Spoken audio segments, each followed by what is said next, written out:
And we're back with the man of the hour, Coach Jason Allen, who was victorious tonight in leading the Chambers Rebels to a 47-6 victory over Macon East. And, Coach, going in, you knew you had to score consistently, and you knew you had to win by a certain number of points, and that became evident early on that the whole team was aware of. Yeah, it puts a lot of pressure on you when you know you're going into the game and it's 10-0 the other team. Yeah. But I couldn't be more proud of our kids and our coaching staff, our entire program. I thought we really dominated the football game tonight. We were ready to play from the get-go.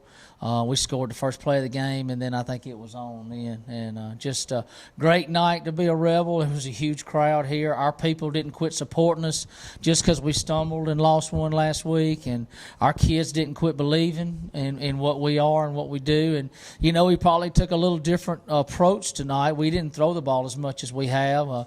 We went to more of a tiger, what we call our tiger set, where we put two backs in the game. And we felt like we wanted to try to get our edge back a little and run the football, and we were able to run for over 400 yards. So I thought that was huge. That is huge. I didn't realize. I know Jordan had 178, but didn't realize we had 436 for the game. Wow.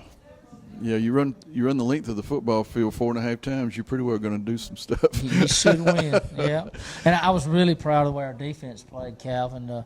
That back, has had some big games for them. He ran all over Edgewood 4 weeks ago. And for us to be able to do what we did, I thought except for that one series, we played really well on defense.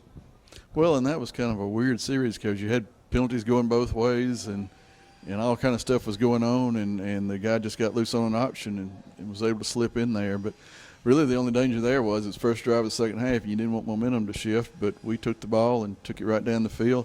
Don't think we scored that time. No, we fumbled going in the end zone. But we held them and got the ball back and had a long pass down to White, I believe. Yeah.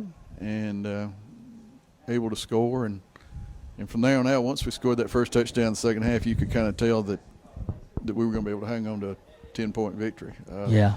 Well, I was watching it, and I was wanting the clock to run, and we took the air out of the ball second half, and we didn't throw it very much at all. When you're ahead 32-6 or 32-0, you just kind of want to keep that clock running, and you want to avoid any catastrophic plays. And I thought we did that for the most part. We predicted at halftime, novices though we may be, that the strategy in the second half was going to be keep away. Yeah, and absolutely. That was what it was. I mean, we probably had the ball over half of the second half, and we were in a situation where once we scored the second touchdown, after they turned the ball over, then it was pretty well. One of the best things Chester and I can experience up there where we film these games and broadcast from is when the coaches for the other team leave before the game's over with. Then you've done a pretty good thing when their coaches start leaving the press box, and you think, well, you've done a pretty good thing. Well, you're either way ahead or you're way behind. Yeah, well, you're right. Yeah, you don't want them to leave the press box because you're behind 47-6, but. Well, the stage is set. There's still some things that have to fall into place for the Rebels to win a region championship, one of which the only thing that the Rebels can control is got to play Banks and beat Banks next week. There is a region game left. Yep, got to play Banks next week and win that one. You will be heavily favored in the game, but you still got to line up and play it. If we can finish it off next week, we'll do something that's it's really unheard of the way we've won and we've been able to play at home in the playoffs all this time. I think we've gotten kind of spoiled.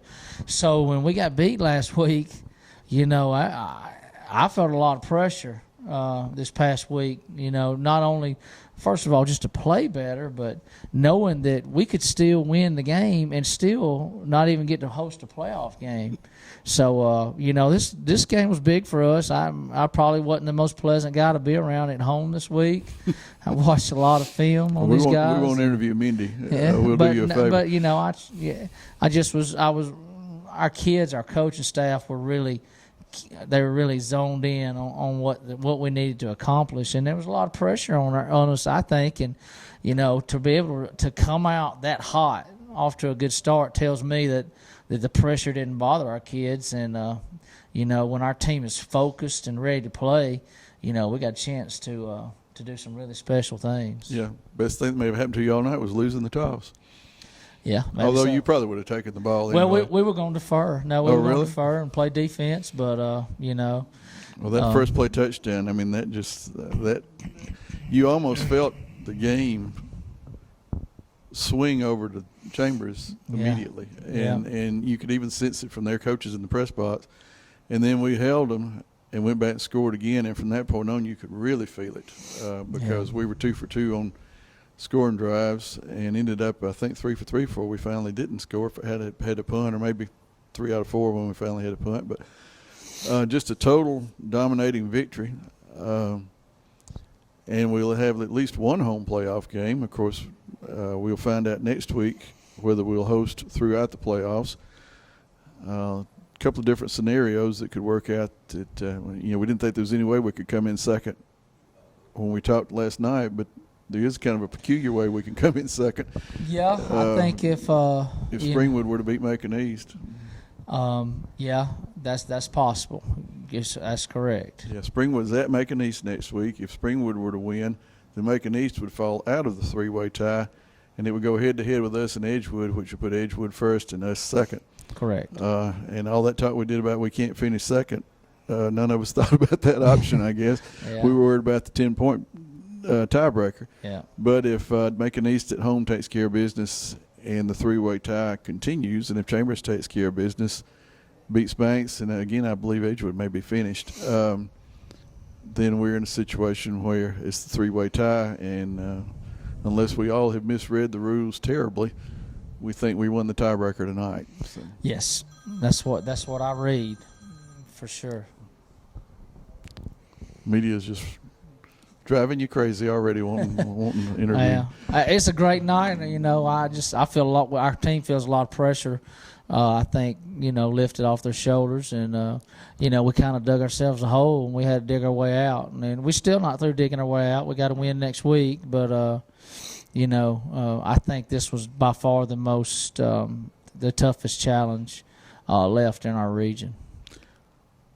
Oh, absolutely. I would think so, too. And, of course, Banks in the third quarter was ahead of Lakeside a while ago, 16-12. But, you're looking at a situation where at this point it's going to be first or second.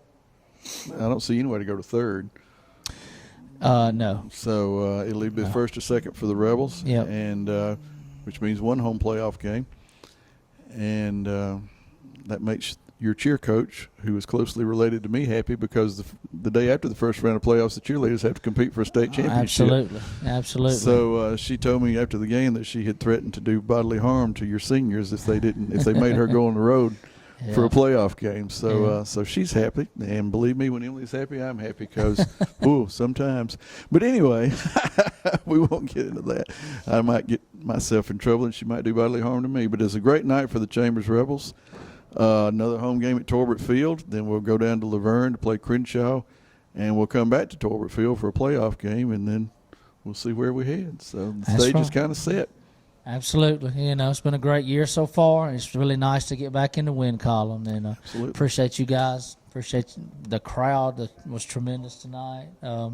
It's great to play for the C and the A. Absolutely. Good night, folks. Great win, 47-6. We'll see you next week here on YouTube.